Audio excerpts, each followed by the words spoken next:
Yes, nongeye guha ikaze kuri YouTube channel. Abatuye mu mujyi wa Goma bari guhungira mu gihugu cy'u Rwanda.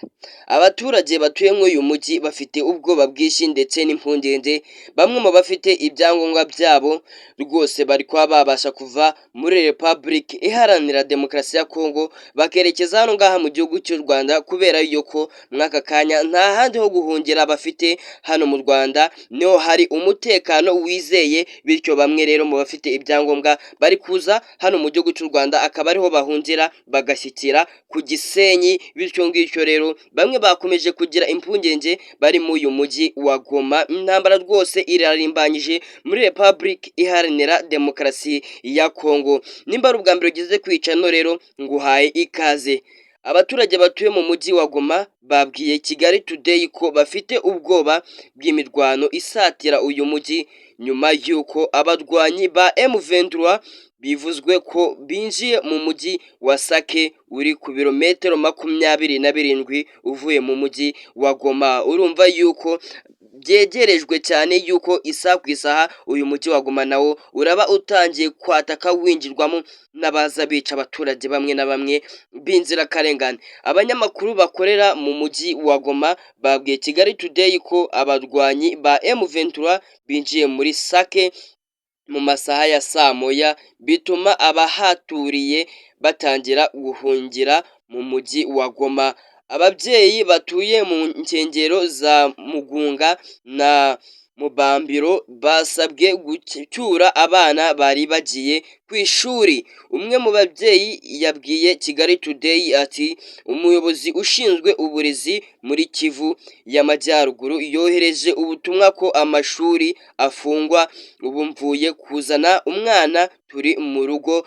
Bamwe mu bageze mu Rwanda rwose babashije kuba bagera hano ngaha mu gihugu cy'u Rwanda bitewe n'uko batangiye kubona hakiri kare yuko umutekano uri muri Republic ya Demokarasi ya Congo utizewe, bahise bafata icyemezo cyo kuba baza hano ngaha mu gihugu cy'u Rwanda. Rwose abafite ibyangombwa rwose bomotse umupaka baza kuba batuye hano ngaha mu gihugu cy'u Rwanda. Uyu mubyeyi utuye Keshero avuga ko bafite ubwoba kuko ingabo nyinshi zirimo guhunga urugamba.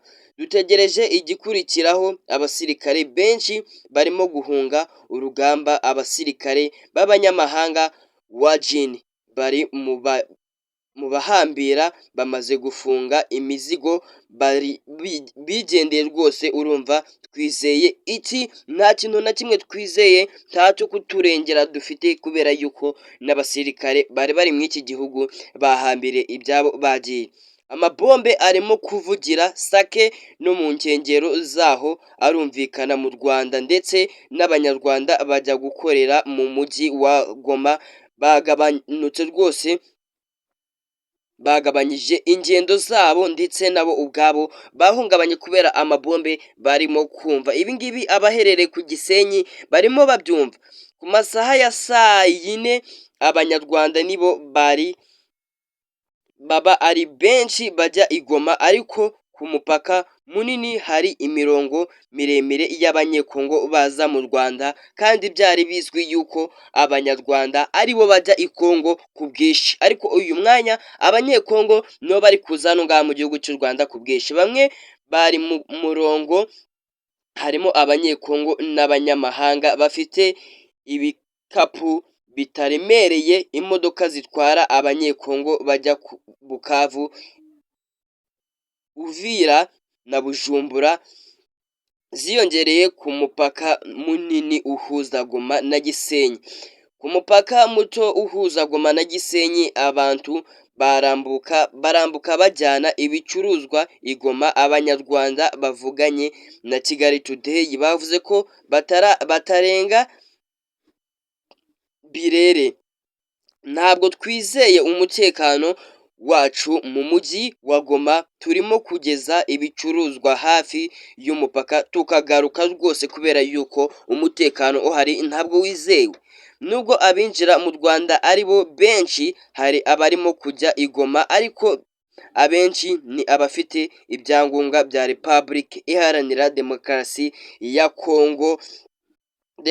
Congo ndetse ya FARDC iri kubera nkengero ya Sake na Mugunga, impunzi nyinshi zirimo kwerekeza mu mujyi wa Goma kubera yuko bimeze nabi cyane. Imirwano isatira umujyi wa Goma nyuma yuko M23 ifashe ibice byerekeza muri Kivu y'Amajyepfo, aho bivugwa ko abarwanyi bageze ku birometero 62 uvuye mu mujyi wa Goma werekeza i Bukavu. Mu masaha ya saa sita ibimodoka byinshi bya gisirikare cya FARDC byongeye kwerekeza ku rugamba mu nkengero za Sake, ahari kumvikana urusaku rw'amabombe.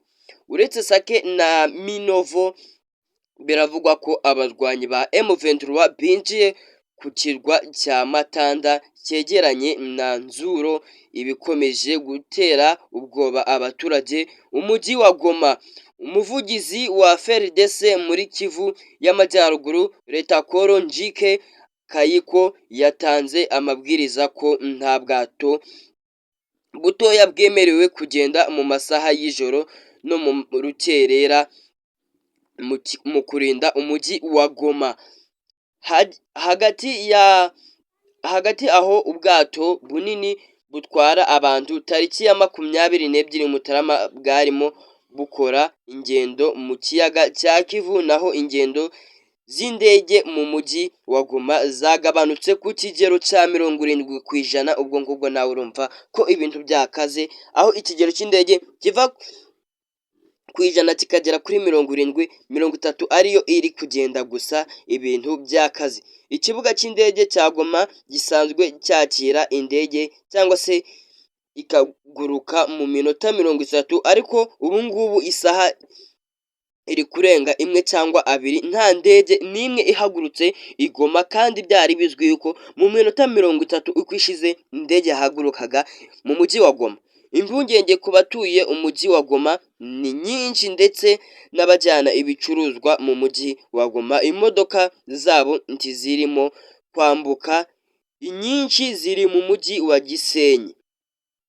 Abasanzwe bafite ibigo bicumbira amakamyo abajya muri Kongo bavuga ko imodoka zitarimo kwambuka cyane bitewe no gutinya umutekano muke uri muri Goma. Imirwano irakomeje ku mpande za Masisi na Rubero, mu gihe bivugwa ko abandi barwanyi ba M23 bakomeje kwerekeza i Butembo, mu gihe abandi bari kumanuka muri Kivu y'Amajyepfo, naho abandi bakagana muri Masisi berekeza Warikare.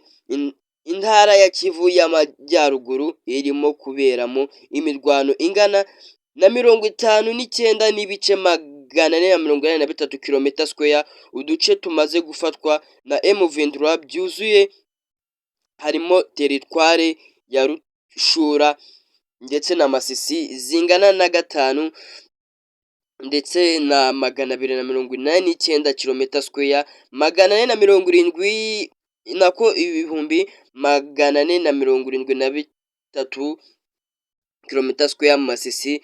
Nyiragongo 333 km². Imirwano ikomeje muri teritware ya Warikare ingana na 23 n'ibice 475 km.